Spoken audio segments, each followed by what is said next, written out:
जय प्रभु श्री राम। रामायण है प्रभु श्री रामचंद्र की। इस रामायण कथा के अरण्य कांड में राम की वापसी और विलाप की कथा मैं सुनाने जा रही हूँ। मारीच का वध करके राम आश्रम की ओर लौट रहे थे तो पीछे से एक मादा सियार ने बड़े कठोर स्वर में चित्कार किया। वन के मृग एवं पक्षी उनके बाईं ओर चलने और उड़ने लगे। इस अपशकुन को देखकर राम का हृदय आशंकित हो उठा।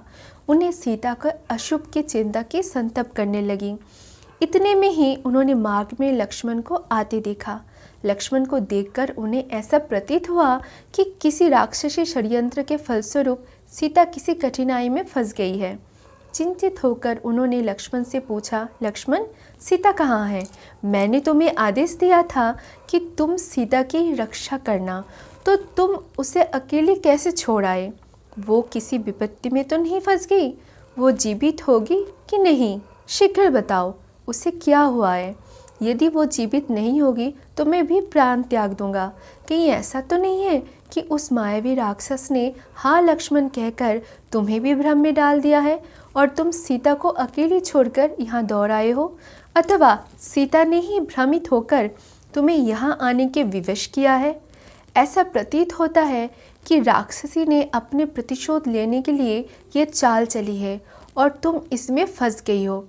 खर और दूषण की मृत्यु का बदला लेने के लिए उन्होंने सीता का वध कर डाला होगा। राम के इन वचनों से व्यथित लक्ष्मण बोले, भैया, मैं उन्हें स्वयं अपनी इच्छा से छोड़कर नहीं आया हूँ। मैंने उन्हें अनेक प्रकार से समझाया, किंतु वे चेतना मोह से ग्रसित होकर मुझसे कहने लगी कि तुम्हारे मन में पापपूर्ण भाव भरा हुआ है। तुम अपने भाई के दुश्मन हो और उनकी मृत्यु के पश्चात मुझे प्राप्त करना चाहते हो। उनके इस प्रकार से कहने पर मैं रोष से भर उठा और आश्रम से निकल आया। इस प्रकार से उन्होंने ही कठोर वचन कहकर मुझे यहाँ आने के लिए विवश कर दिया। लक्ष्मण के वचनों को सुनकर राम ने कहा, सौम्य, तुम सीता को छोड़कर चले आए यहाँ। तुमने अच्छा नहीं किया। सीता तो क्रोध में विक्षिप्त होकर ये बात कही है। आश्चर्य की बात नहीं है, किंतु तुम तो समझदार हो। मेरे आदेश की अवहेलना कर तुम्हारा इस प्रकार से चले आना अनुचित है।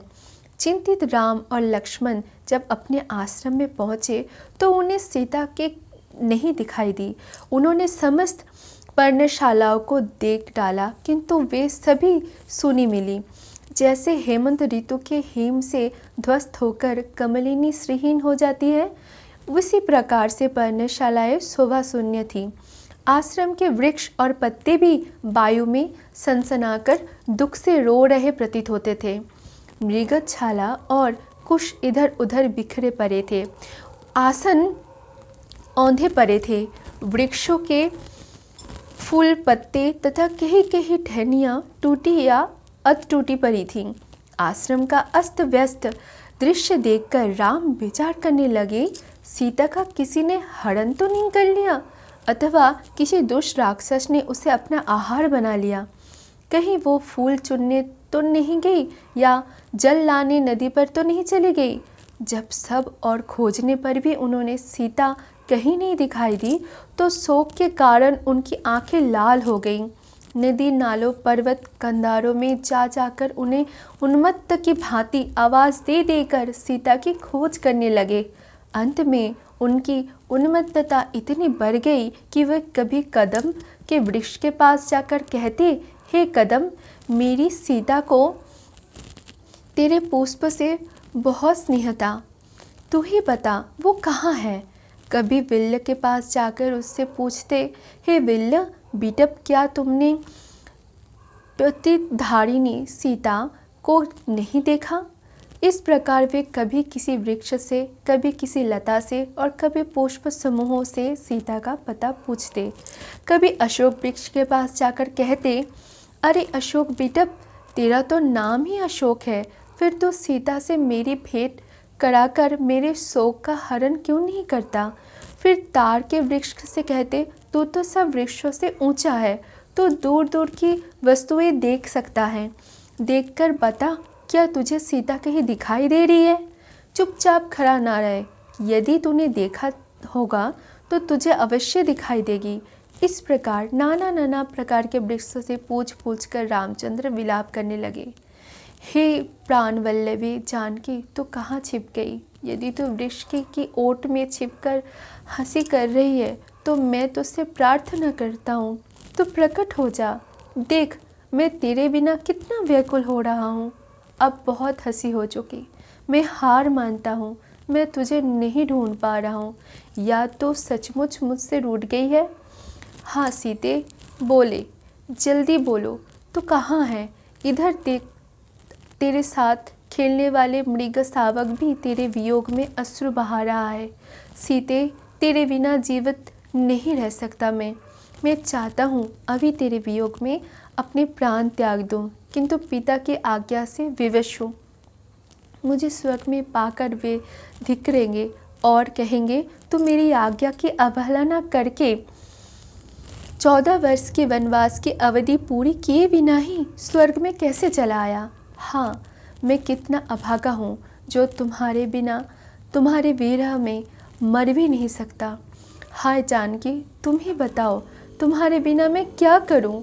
बड़े भाई को विलाप करते देखकर लक्ष्मण ने उन्हें धैर्य बांधते हुए कहा, हे नरोत्तम, रोने और धैर्य खोने से कोई लाभ नहीं होगा। आइए आश्रम से बाहर चलकर वनों और गिरी कंधारों में भाभी की खोज करें। उन्हें वनों तथा पर्वतों में भ्रमण करने का चाव था। संभव है वहीं कहीं भ्रमण कर रही हो। ये भी संभव है कि गोदावरी के तट पर बैठी मछलियाँ की जलक्रिया देख रही हो, या किसी भय की आशंका से भयभीत होकर किसी लता कुंज में बैठी हो। इसीलिए हमारे लिए यही उचित है कि हम विषाद और चिंता को छोड़कर उनकी खोज करें। लक्ष्मण के युक्तियुक्त वचन सुनकर राम उसके साथ वनों, लताओं, गिरी कंधारों आदि में खोज करने के लिए चले गए। उन दोनों ने समस्त वन, पर्वत, कंधारा आदि में खोज डाला, किंतु सीता उन्हें कहीं नहीं मिली। अंत में राम निराश होकर बोले, सौमित्र, यहाँ तो कोई ऐसा स्थान शेष नहीं बचा जहाँ हमने जानकी की खोज ना की हो, परंतु हमें सर्वत्र निराशा ही हाथ लगी। अब ऐसा प्रतीत होता है कि मेरी सीता मुझे कभी नहीं मिलेगी। मैं वनवास की अवधि बिताकर जब अयोध्या लौटूंगा और माता कौशल्या पूछेगी सीता कहाँ है, तो मैं उन्हें क्या उत्तर दूंगा? मिथिलापति जनक को क्या मुंह दिखाऊंगा? वो जोर जोर से विलाप करने लगे, हे सीते, मैं तुम्हें कहाँ ढूंढूं? हे वनों के मृगों, क्या तुमने कहीं मृगनयनी सीता को देखा है? हे वनों की कोकिला, क्या तुमने कहीं कोकिला कंठी जानकी को देखा है? कोई तो कुछ बताओ, क्या सभी मेरे लिए निर्मोही हो गए हो? कोई नहीं बोलता, कोई नहीं बताता, कोई भी मुझसे बात नहीं करना चाहता। मैं कायर हूँ जो अपनी भार्या की रक्षा न कर सका। थोड़ी देर मौन रहने के पश्चात वे फिर लक्ष्मण से बोले, हे सौमित्रे, अब सीता के बिना मैं किसी को मुंह दिखाने लायक नहीं रहा। मैं अवधि पूर्ण होने पर भी अयोध्या नहीं जाऊंगा। तुम अब अयोध्या लौट जाओ। भारत से कह देना अब तुम ही अयोध्या का राज्य संभालो, मैं कभी नहीं लौटूंगा। माता कौशल्या से कहना कि किस प्रकार सीता का अपहरण हो गया और उसकी विरह व्यथा को ना सह सके कारण राम आत्महत्या कर ली। अब तुम्हारे जाते ही मैं गोदावरी नदी में डूबकर अपने प्राण त्याग दूंगा। मैं इस संसार में सबसे बड़ा पापी हूँ, इसीलिए तो मुझे एक के पश्चात एक अनेक दुख मिलते चले जा रहे हैं। पहले पिताजी का स्वर्गवास हुआ और अब सीता भी मुझे छोड़कर जाने कहाँ चली गई। घर बार और संबंधी तो पहले ही छूट गए थे। मुझे रह रहकर ये ध्यान आता है कि सीता राक्षसों के चंगुलों में फंस गई है। वो भी रो रो कर अपने प्राण विसर्जन कर रही होगी। तुम कहते हो कि वन में आया गोदावरी के तट पर गई होगी। ये सब मुझे बहलाने की बातें हैं। जो वनवास की इतनी लंबी अवधि के एक बार भी आश्रम से अकेली बाहर नहीं निकली, वो आज ही कैसे जा सकती है? अवश्य ही राक्षसों ने उसका अपहरण कर लिया है अथवा उसे अपना आहार बना लिया है। इन वृक्षों, पशुओं आदि से इतना साम्य होते हुए भी कोई मुझे सीता का पता नहीं बताता।